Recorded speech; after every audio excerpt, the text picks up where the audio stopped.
Media yang saya hormati, Polda Metro Jaya pada hari ini tepatnya Kamis 23 Februari 2023, saya selaku Kabid Humas didampingi Bapak Direktur Reserse Kriminal Umum Polda Metro Jaya, juga ada dari stakeholder dalam hal ini Bapak Swandi dari Asosiasi Perusahaan Pembiayaan Indonesia, kemudian juga ada Bapak Dapot, beliau dari Otoritas Jasa Keuangan OJK. Juga ada Kasubdit, Resmob maupun juga Kasubdit Jatanras. Rekan-rekan, pada hari ini, pada sore hari ini, Polda Metro Jaya akan memberikan rilis pada press conference ini terkait dengan berkembangnya pemberitaan yang tentunya menjadi perhatian publik. Kejadian dengan adanya pengambilan mobil oleh kreditur dengan melalui debt collector, yang kemudian ada petugas kepolisian pada saat pelaksanaannya, yang kemudian berujung pada adanya laporan. Laporan yang ditangani ada dua, terkait dengan korban C dan juga salah satunya adalah korban atau dari Babin Kamtimas, ya, Aibtu Afin. Nanti secara teknis akan dijelaskan bagaimana proses pengungkapan yang terjadi. Polda Metro Jaya berkomitmen konsisten merespons cepat terkait dengan hal-hal yang menjadi perhatian publik, sehingga ini bisa menjawab pada publik dan sekaligus nanti didampingi dari stakeholder akan memberikan edukasi kepada kita semua. Waktu dan tempat kami persilakan kepada Pak Direktur Reserse Kriminal Umum. Baik, Assalamualaikum warahmatullahi wabarakatuh. Salam sejahtera buat kita semua. Rekan-rekan sekalian, pada sore ini kita akan melaksanakan penjelasan terkait penanganan kasus khususnya pressmanisme, bahwa Polda Metro Jaya bertekad bahwa wilayah DKI dan wilayah hukum Polda Metro Jaya adalah zero premanisme, sehingga apabila ada anasir ataupun gejala-gejala peningkatan aksi premanisme, kita akan merespon tepat. Oleh karenanya, rekan-rekan sekalian, baru-baru ini kita lihat ada kasus ataupun perbuatan pidana yang viral terkait dengan upaya daripada debt collector untuk mengambil secara paksa objek daripada jaminan fidusia yang berada di TKP apartemen Casa Grande. Ini bukan merupakan yang awal. Jadi sebelumnya kami sudah mengungkap beberapa kasus premanisme, dan saat ini baru saja tahap 2 dan masih ditahan di Polda Metro Jaya sebanyak 42 tersangka. Sudah kita tahan dari dua kelompok yang berbeda. Dua kelompok yang berbeda yang cenderung melakukan kegiatan main hakim sendiri, Eigenrichting. 42 orang kita tahan, baru kita tahap 2, dan sekarang masih ditahan di sini untuk persiapan di sidang. Jadi bukan karena kasus viralnya ini saja kita menangani premanisme, kita sudah mengungkap. Yang kedua, silakan hadirkan tersangkanya 7 orang. Nah, ini ternyata muncul lagi rekan-rekan sekalian. 7 orang, silakan. Anasir ataupun gejala terjadinya aksi yang cenderung main hakim sendiri, Eigenrichting, antara dua kelompok, menimbulkan keributan di area publik sehingga menimbulkan ketakutan bagi masyarakat yang ada di area publik tersebut. Ribut menggunakan beberapa alat, kami akan selidiki beberapa informasi menggunakan senjata tajam, melakukan pengrusakan terhadap properti orang, sehingga yang ada di area publik itu takut. Nah, ini 2 kelompok sudah kita tangkap juga. Ya, jadi sekali lagi yang kemarin itu bukan yang pertama. Kita ada indikasi ataupun anasir meningkatnya aksi premanisme, kita respon cepat, tangkap. Dan ini belum berakhir. Kita akan pemeriksaan, kita akan naik terus. Siapa ini gembong-gembongnya, kita akan tangkap. Equality before the law, semua sama di mata hukum. Silakan sikirkan lagi. Ini terjadi di daerah Jakarta Selatan, Tebet Jakarta Selatan, di W Super Club. Ya, ini terjadi saling serang, menggunakan senjata tertentu, kemudian merusak properti orang lain dan menimbulkan keributan dan menimbulkan keresahan masyarakat di area publik. Nah, yang terakhir yang saat ini viral, baru-baru viral, terjadinya suatu tindak pidana terhadap petugas kepolisian, dan juga setelah kita kembangkan ternyata muncul delik-delik lain, tindak pidana lain, yaitu pencurian dengan kekerasan, pemerasan, dan juga perbuatan tidak menyenangkan yang terjadi di apartemen Casa Grande, di mana diawali adanya sekelompok orang, sejumlah 7 orang. Jadi apa yang di media sosial disebutkan 30 orang, hasil penyelidikan kita, pemeriksaan kita ternyata hanya 7 orang.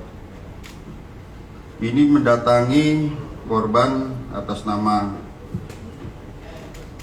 Elizabeth Clara di apartemen Casa Grande, tapi sebelumnya bertemu dengan supirnya dulu, kemudian tiba-tiba merampas kunci mobil ini, dan menurut keterangan supir, pelaku ini mengancam, saya bunuh kamu. Ini hasil pemeriksaan, saya bunuh kamu. Diambil kuncinya, ambil mobilnya, masuk ke dalam, ketemu korban Elizabeth Clara ini. Kemudian terjadi perdebatan untuk menunjukkan dokumen, surat tugas dan sebagainya yang sebagai persyaratan dalam penarikan. Kemudian dicoba ditengahi oleh Babin Kaptipmas yang memang sedang bertugas di sana, yang selalu tugasnya adalah melaksanakan problem solving sebagai problem solver antara masyarakat. Ya, karena memang terjadi hal seperti itu akan didamai, justru diadakan perlawan oleh kelompok itu. Jadi kalau sekedar memaki, ini bukan memaki rekan-rekan sekalian, ya. Tetapi adanya paksaan fisik maupun psikis sehingga petugas yang sendirian itu bisa berbuat atau tidak berbuat. Bukan hanya sekedar memaki, ada ancaman fisik maupun psikis dan ancaman kekerasan. Sehingga kami terapkan pasal 214 KUHP, pengancaman terhadap petugas dengan ancaman maksimal 7 tahun. Dan ini peringatan juga, artinya pada kesempatan ini rekan-rekan sekalian, ya, apabila fenomena ini terjadi lagi, ingat kami adalah representasi pemerintah dan dilindungi oleh undang-undang sebagai penegak hukum, pelindung dan pengayom masyarakat. Diancam hukuman 7 tahun apabila 2 orang atau lebih melakukan perlawanan terhadap petugas yang sedang melaksanakan tugasnya. Oleh karenanya, kemudian ada LP baru lagi yang dilaporkan oleh saudari Elizabeth Clara ini. Kita konstruksikan pasalnya antara lain adalah pasal 365 pencurian dengan kekerasan, pasal pemerasan, dan juga perbuatan tidak menyenangkan. Sebagaimana kita ketahui dalam undang-undang fidusia, nanti akan dijelaskan baik oleh perwakilan dari Asosiasi Perusahaan Pembiayaan, ya. Kemudian dari OJK juga akan jelaskan. Yang jelas, apabila ada cedera janji ataupun uang prestasi antara debitur dengan kreditur, kemudian tidak terjadi kesepakatan, itu tidak serta-merta penerima fidusia ataupun yang mewakilkan pada debt collector bisa mengambil secara paksa kendaraan. Bisa melalui penetapan pengadilan. Apabila ini tetap dilakukan, maka yang terjadi adalah tindak pidana.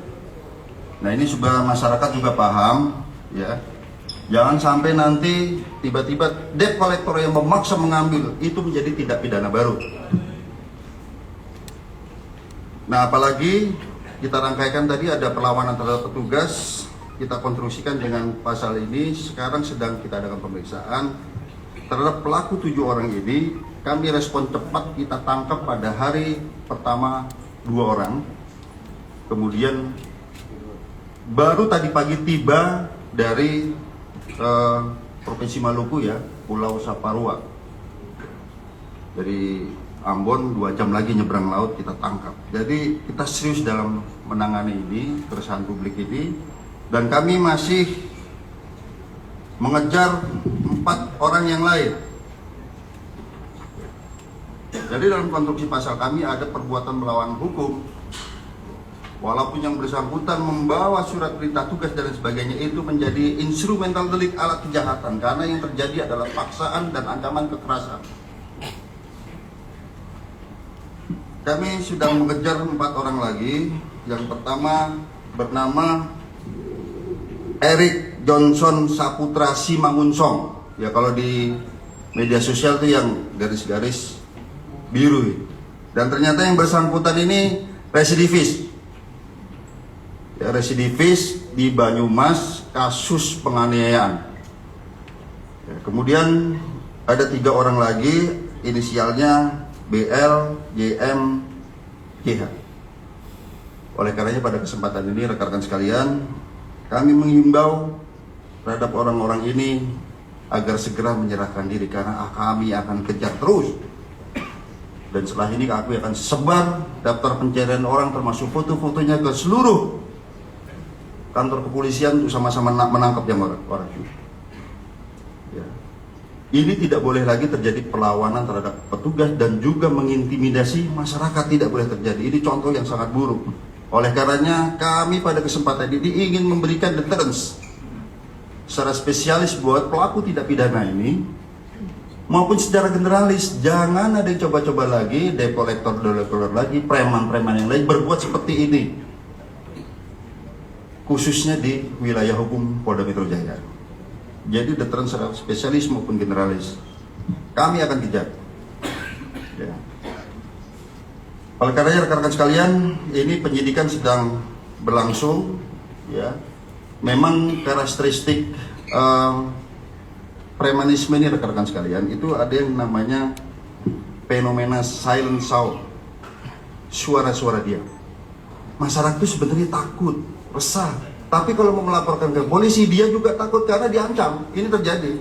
Kami dapat laporan dari beberapa wilayah dan kami sudah berkoordinasi dengan criminal justice system, pihak kejaksaan dan lain sebagainya, bagaimana melindungi pelapor sehingga tidak terjadi lagi fenomena silent sound ini. Tidak ada terjadi fenomena masyarakat takut terhadap aksi premanisme yang terjadi dan membuat resah warganya. Dan kami juga sejak viralnya kasus ini banyak terima laporan ancaman-ancaman.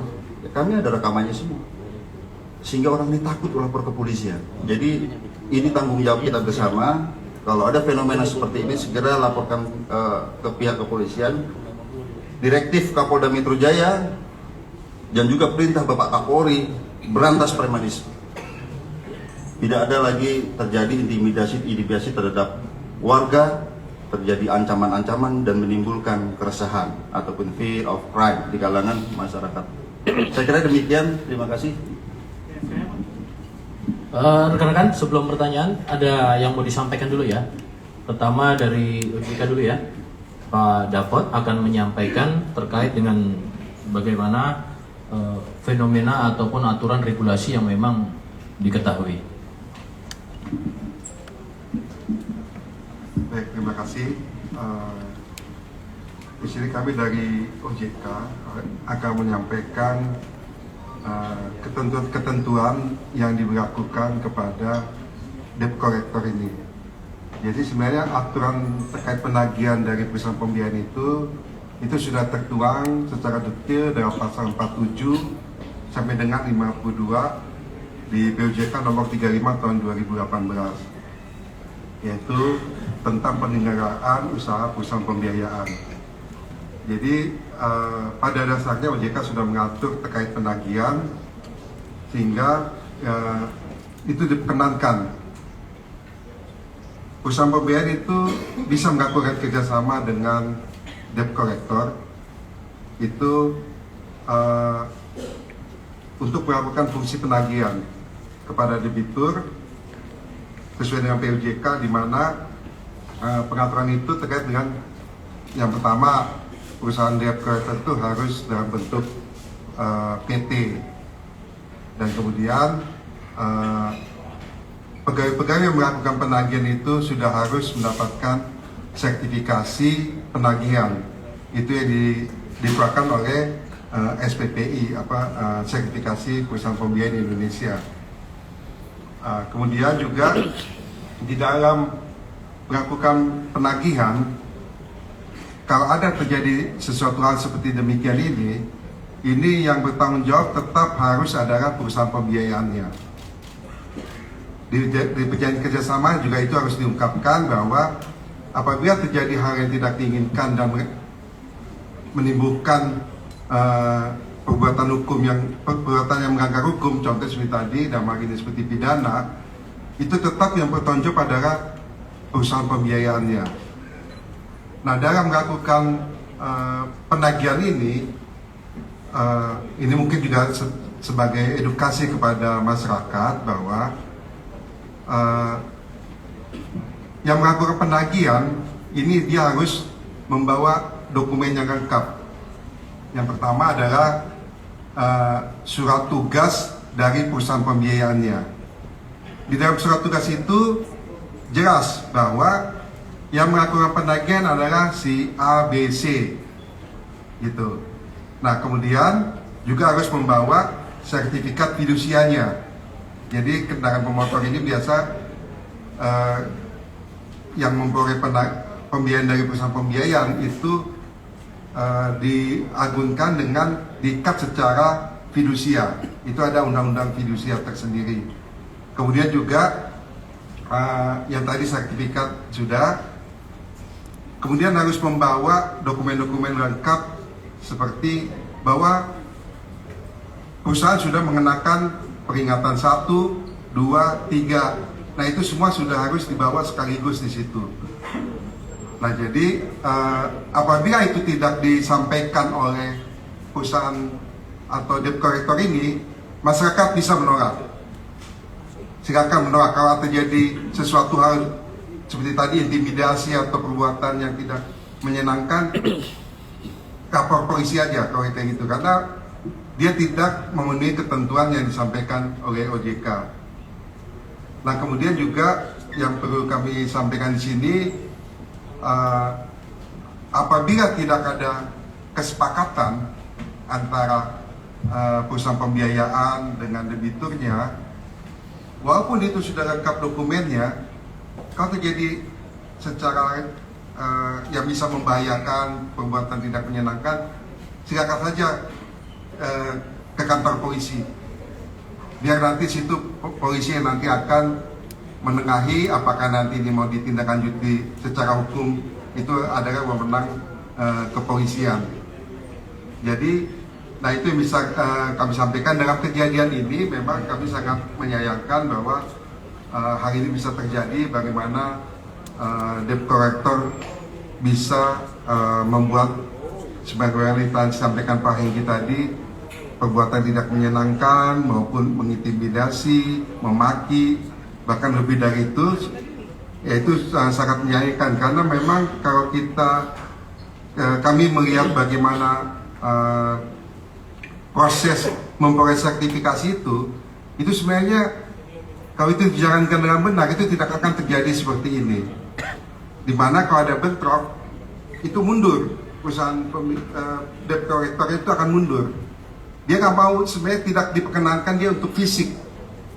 Dia mundur, Mungkin dia pergi ke kantor polisi menyampaikan saya punya masalah ini, debiturnya ada di sini. Nah, itu bisa sebagai penengah atau apapun itu namanya, bisa menyelesaikan masalah antara kreditur dan debiturnya.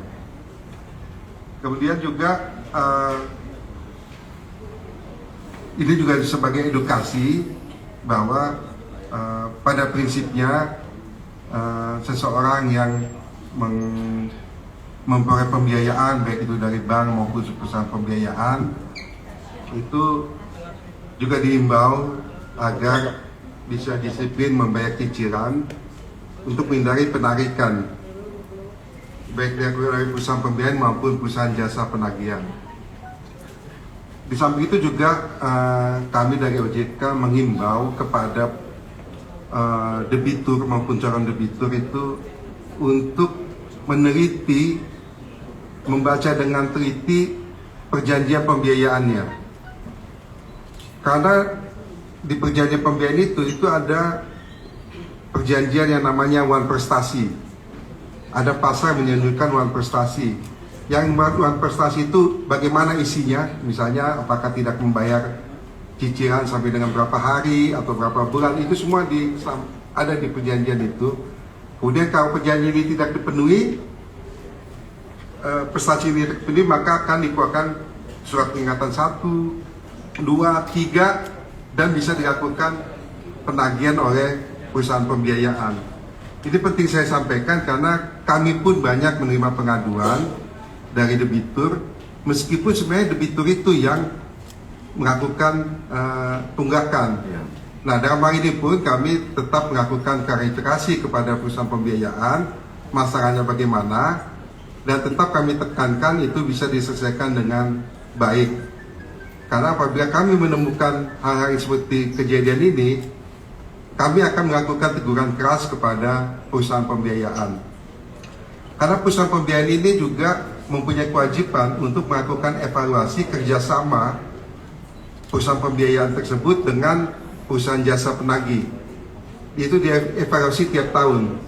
Nah, dalam hal ini kami juga mendapatkan informasi bahwa perusahaan pembiayaan ini sudah memberhentikan sementara kerjasamanya sampai jelas bahwa ini secara hukum bagaimana. Itu juga sudah disampaikan kepada kami. Kemudian juga kami juga meminta perusahaan pembiayaan melaporkan sebenarnya kejadian sebenarnya bagaimana, supaya kami bisa melakukan penelitian lebih dalam dan bisa menentukan sanksi apa yang paling tepat terhadap penganggaran seperti ini. Sanksi-sanksi yang bisa kami sampaikan antara lain bisa saja kami membatasi kegiatan perusahaan pembiayaan terkait dengan penagihan melalui eksternal penagih. Misalnya kita melarang sementara perusahaan pembiayaan itu tidak boleh melakukan kerjasama dengan perusahaan penagih eksternal sampai mereka melakukan banyak perbaikan dan melakukan SOP-nya, kebijakannya, itu nanti akan kita teliti baru kita melakukan membebaskan mereka untuk melakukan kerjasama. Dari itu yang bisa kami sampaikan, karena terutama kepada debitur, ya tolong dipelajari dengan baik, karena dampaknya pun sebenarnya bukan dari segi debt collector saja yang bisa kena pidana, sebenarnya dari debiturnya pun bisa, karena apabila dia, kita ambil contoh, masih dalam pembiayaan tapi dia memindahkan barang itu kepada pihak lain, itu pun dia bisa kena pidana debiturnya.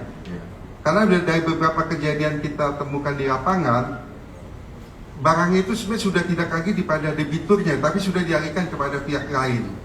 Nah, dalam kejadian ini, seperti di beberapa kejadian, akhirnya perusahaan debt collector itu mendapatkan barangnya itu bukan pada debiturnya, tapi pada pihak lain yang mengaku bahwa itu sudah melakukan pembelian dari pihak debitur.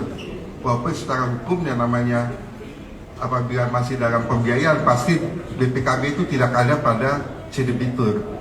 Nah, mereka melakukan jual beli tanpa BPKB, ada BPKB, sebenarnya itu juga sudah melanggar ketentuan. Dari saya itu aja, Pak. yang bisa saya sampaikan, mudah-mudahan ini jadi pembelajaran juga bagi masyarakat. Oh, tambah satu lagi, mungkin debt collector ini sebenarnya ini nyawanya perusahaan pembiayaan ini. Karena kalau kita lihat perusahaan pembiayaan ini begitu banyak, sampai jutaan debiturnya. Kalau dia melakukan penagihan sendiri, pasti mereka akan mempunyai biaya yang tinggi untuk pegawainya. Nah, ini makanya itu kita atur di POJK kita, POJK 35 tahun 2018, karena memang ini jadi nyawa untuk kelangsungan usaha dari usaha pembiayaan. Namun yang kita minta itu bahwa itu bisa dilakukan dengan sebaik-baiknya, dengan etika yang baik, tanpa menimbulkan keresahan di masyarakat. Begitu banyak perusahaan debt collector di masyarakat sana, di luar sana. Namun memang hanya mungkin bisa kita sampai 10% lah yang melakukan hal yang tidak menyenangkan ini, dan masih banyak di luar sana yang masih bagus gitu. Nah, ini yang kita minta, dengan kejadian ini debt collector harus berbenah diri, melakukan apa yang sesuai dengan ketentuan POJK dan apa yang ada di ketentuan di masyarakat, agar tidak terkena hukuman pidana. Mungkin itu dari saya, Pak. Terima kasih. Selanjutnya dari API ya, Asosiasi Perusahaan Pembiayaan Indonesia. Pada Pak Suwandi, silakan. Terima kasih. Assalamualaikum warahmatullahi wabarakatuh. Salam sejahtera buat kita semua. Pertama, tentunya apa yang disampaikan oleh Pak Hengki dan Pak Dapot sangat komprehensif dan sangat jelas. Saya selaku Ketua Asosiasi Perusahaan Pembiayaan Indonesia yang menaungi seluruh perusahaan pembiayaan yang ada di Indonesia, mengecam keras segala tindak kekerasan yang dilakukan oleh tenaga jasa penagih atau debt collector. Di perusahaan pembiayaan ada dua jenis tenaga jasa penagih. Satu adalah internal jasa penagih atau kita kenal dengan internal debt collector, atau eksternal debt collector. Pada umumnya para debitur yang memang punya permasalahan untuk terlambat membayar, biasanya kita kunjungi terlebih dahulu atau kita telepon menggunakan internal debt collector. Nah, saya mengharapkan juga bahwa para debitur jika terjadi tunggakan dan segalanya, sesegera mungkin sebelum disurati berkomunikasi.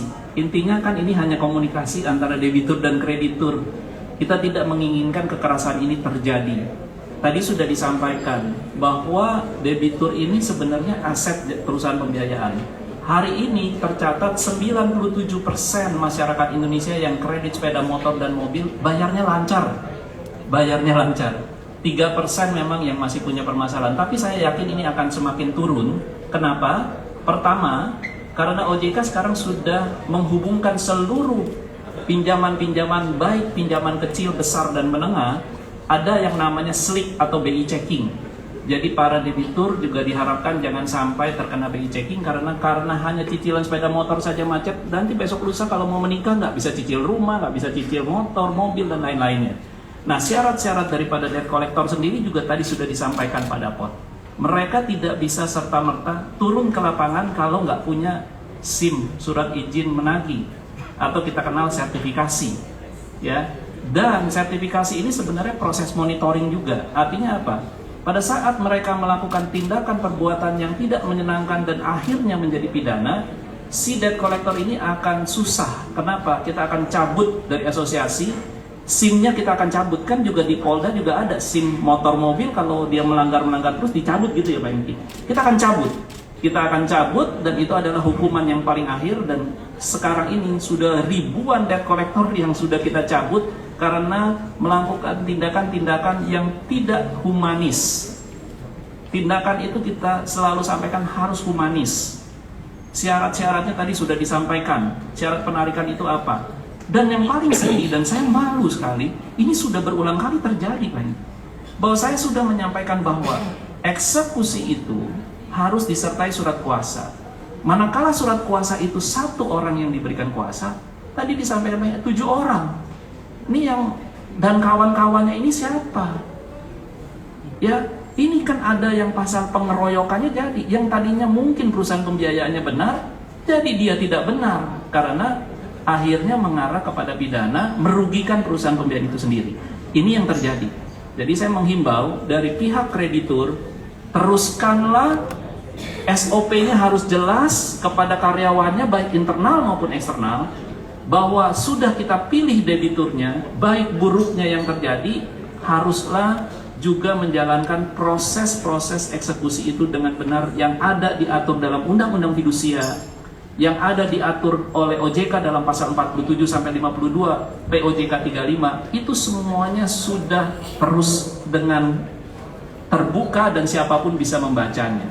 Nah, harapan saya ke depannya adalah tidak akan terjadi lagi, dan ini akan menjadi awal daripada kejelasan. Kita duduk bersama di sini. Terima kasih kepada pihak Polda, Pak Hengki, Pak Bruno dari Kabid Humas, bahwa kami dihadirkan di sini dan kami benar-benar mengecam keras perbuatan yang baru saja terjadi. Malu kami juga, dan kami garis lurus dengan kepolisian, baik Polda Metro maupun seluruh Polda yang ada di Indonesia. Saya yakin sama arahannya, bahwa kita harus memerangi tindak-tindak kekerasan.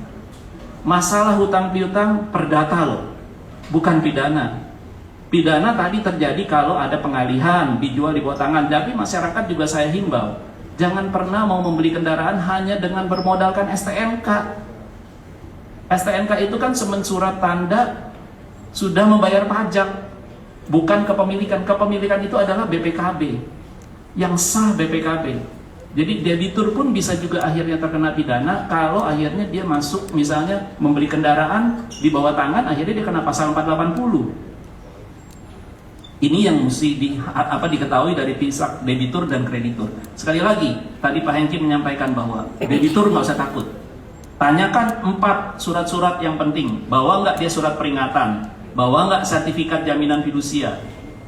Apakah dia punya SIM, surat izin menagih dari SPPI? Dan dia punya surat kuasa nggak? Nah, kalau surat kuasanya dia 1 orang, yang datang 5 orang, tolak. Tolak. Anda sendiri. Kalau memang harus ada pembicaraan, ajak ke kantor polisi. Saya lihat di dalam video sudah benar si ibu. Dia mengajak ke kantor polisi, yang nggak mau sih debt collector. Bahkan memaki-maki. Itu perbuatan yang saya kecam keras bahwa ini tidak benar. Dan saya segera mungkin meminta kepada perusahaan pembiayaan, OJK juga tadi sudah menyampaikan, putus hubungan dengan perusahaan yang seperti itu.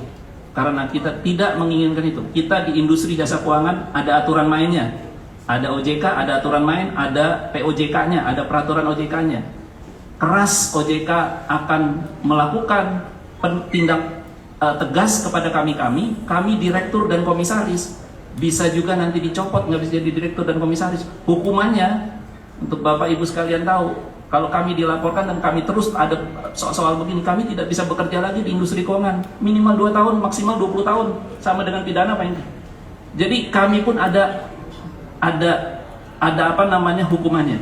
Kami akan pasti berhati-hati, dan kejadian ini akan membuat kami harus menelaah diri dan memeriksa diri kembali kepada masing-masing perusahaan untuk selalu mengingatkan kepada tenaga jasa penagihnya bahwa tugas untuk melakukan penyelesaian kredit dengan baik itu eksekusi maupun dibayar oleh debitur ada caranya, tata caranya benar. Kita adalah orang, bukan penegak hukum yang mempunyai dan dilindungi oleh undang-undang tadi Pak Hengki katakan.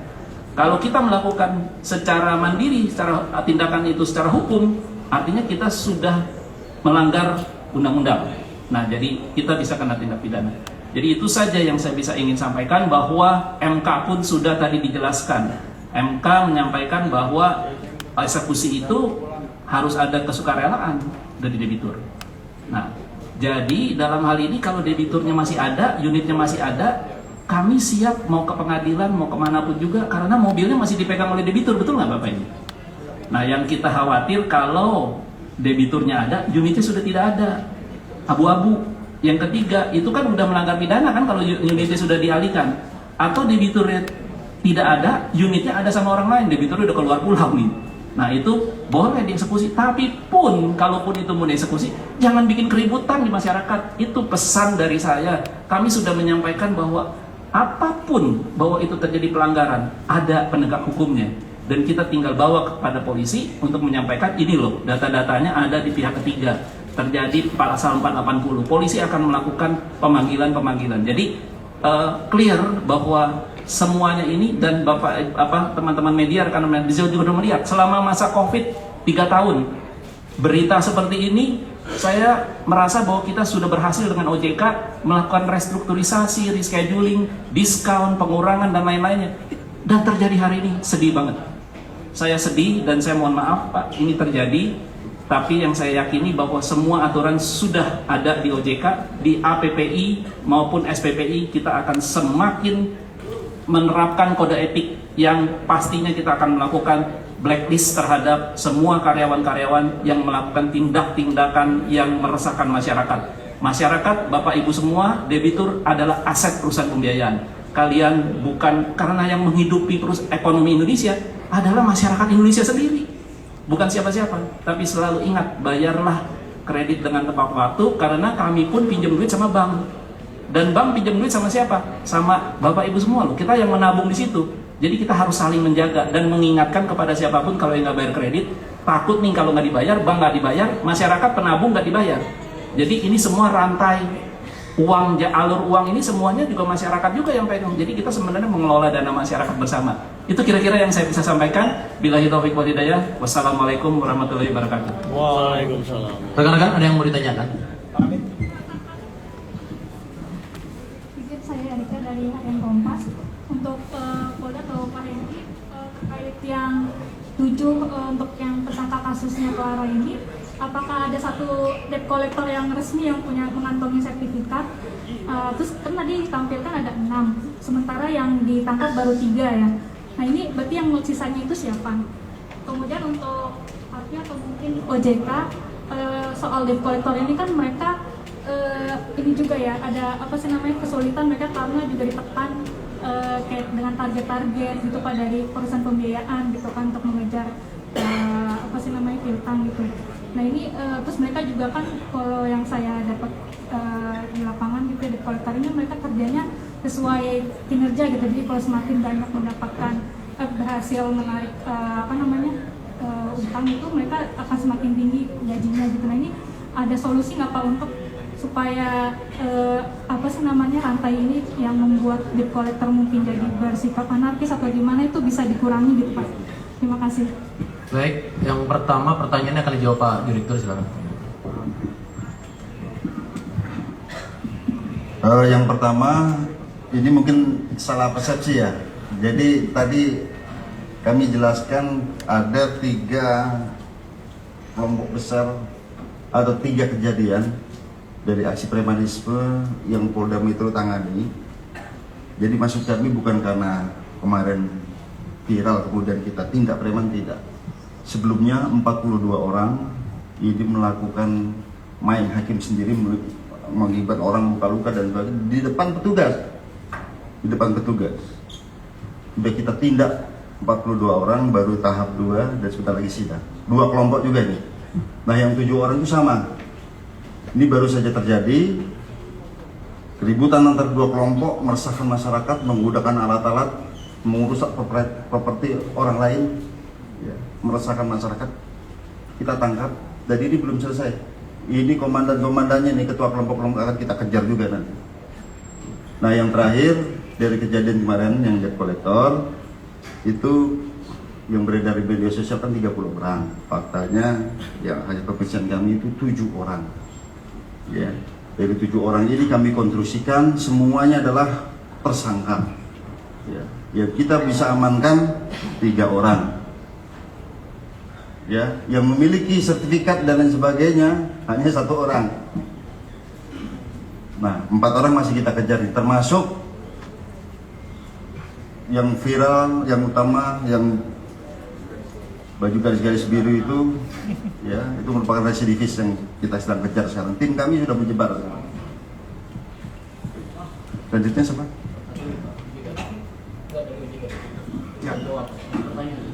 Ya, terima kasih. Terkait memang debt collector itu dua tekanan, target dan sebagainya, itu bukan berarti dia bisa melaksanakan semaunya asal targetnya biar tercapai.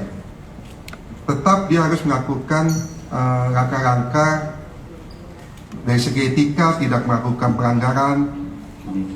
Tetap itu yang harus tetap kita tegakkan, karena kalaupun dia melakukan yang misalnya dia tidak melakukan seperti kekerasan gini, dia melaporkan polisi, itu juga bisa selesai juga sebenarnya dengan baik-baik, itu selesai.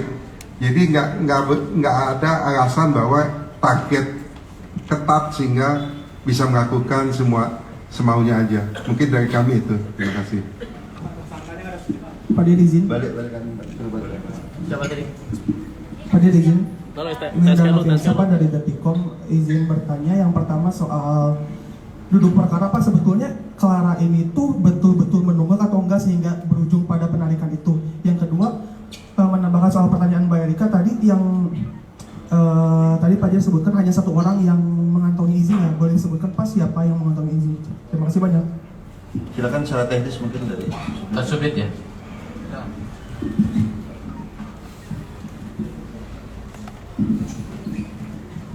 Mohon izin, benar. Jadi untuk yang pertama, untuk yang mengantongi sertifikasi tadi adalah atas nama Andre Pasal Besi. Ini yang Andre, ada yang di tengah. Ini yang mengantongi sertifikasi. Kemudian tadi pertanyaan kedua, untuk saudara Elizabeth Clara itu benar-benar melakukan tunggakan atau tidak? Jadi tidak. Jadi pembelian mobil tersebut sudah selesai, akan tetapi tanpa pengetahuan saudari Elizabeth Clara, BPKB-nya tersebut digadaikan. Jadi tanpa pengetahuan yang bersangkutan, ada sekelompok orang yang ingin melakukan penagihan, akan tetapi berujung kepada tindak pidana yang seperti sudah dijelaskan oleh Bapak Dirkrim Um. Demikian, terima kasih.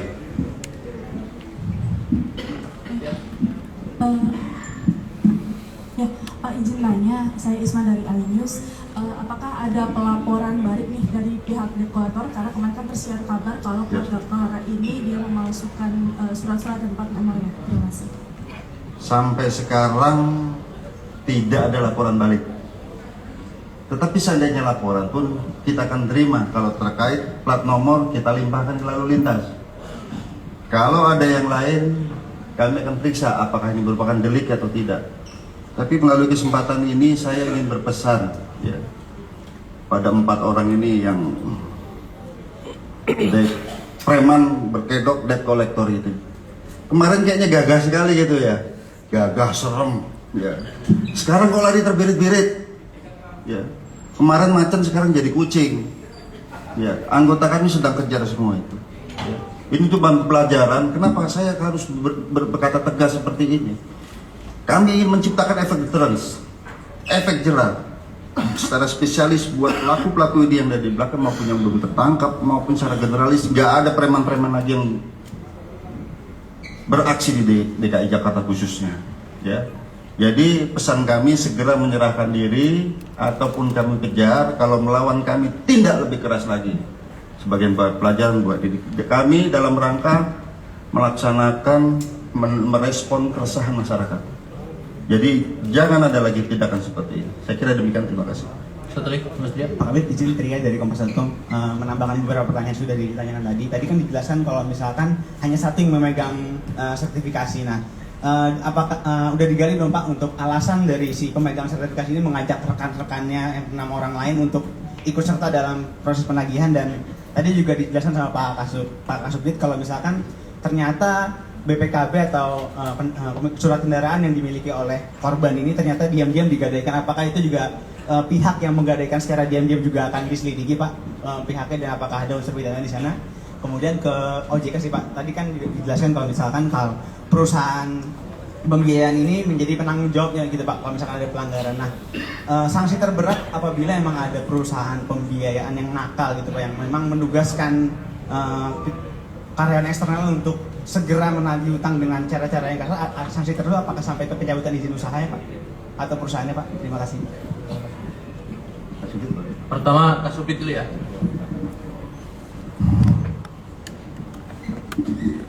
Mohon izin, Bumdan. Jadi kami jawab. Untuk yang pertama, kenapa mengajak teman-temannya? Dari hasil pemeriksaan itu pemeriksaan mengatakan bahwa mengajak teman-teman untuk mempercepat. Jadi karena ketika sendiri tidak bisa dilaksanakan secara cepat, jadi mengajak teman-teman untuk yaitu tadi membuat kreditur merasa terancam sehingga bisa debitur merasa terancam sehingga menyerahkan kendaraan tersebut. Kemudian yang kedua, tadi pertanyaannya untuk masalah BPKB digadaikan oleh tanpa sepengetahuan Mbak Elizabeth itu sedang didalami, Pak. Sedang didalami, apakah nanti ada tindak pidana lain di dalam peristiwa tersebut, itu masih kita dalami terus. Terima kasih.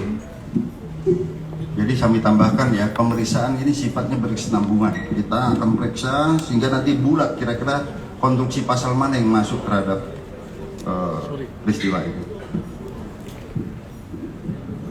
Baik, terkait dengan pertanyaan bahwa memang perusahaan pembiayaan itu ada penanggung jawab akhir dari perbuatan dari external debt collector-nya. Sanksi yang terberat itu antara lain pembatasan tadi, dia nggak boleh menggunakan, atau dia direksinya itu bisa misalnya kita lakukan penilaian kembali pihak utama. Nah, kalau dia nanti tetap dari penilaian kita bahwa dia memang nggak menjalankan tugasnya dengan baik, kita suruh dia mundur dan ganti, kita minta mereka mencari pengganti direksinya. Nah, ini sebenarnya efek jerahnya sudah jalan di situ sebenarnya, bahwa akibat dari yang ini direksi itu bisa kita paksa untuk mundur dengan melakukan penilaian kembali pihak utamanya. Ya, terima kasih. Cukup ya, rekan-rekan. Terima kasih atas pelaksanaannya dengan tertib. Dan ini merupakan juga edukasi sekaligus mensosialisasikan kepada para pihak. Dan kedua, tentunya perlu program fokus group discussion ya, untuk menjadi suatu terobosan-terobosan sehingga ini bisa kondusif, dan khususnya komitmen dan konsisten Bapak Kapolda Metro Jaya menginginkan Polda Metro Jaya dalam wilayah hukumnya, baik DKI dan wilayah hukumnya ini aman, nyaman, dan jadikan Jakarta merupakan rumah bersama dan tidak ada lagi praktek-praktek ataupun aksi premanisme untuk di Jakarta. Terima kasih, saya tutup. Wabillahi taufiq walhidayah. Assalamualaikum warahmatullahi wabarakatuh.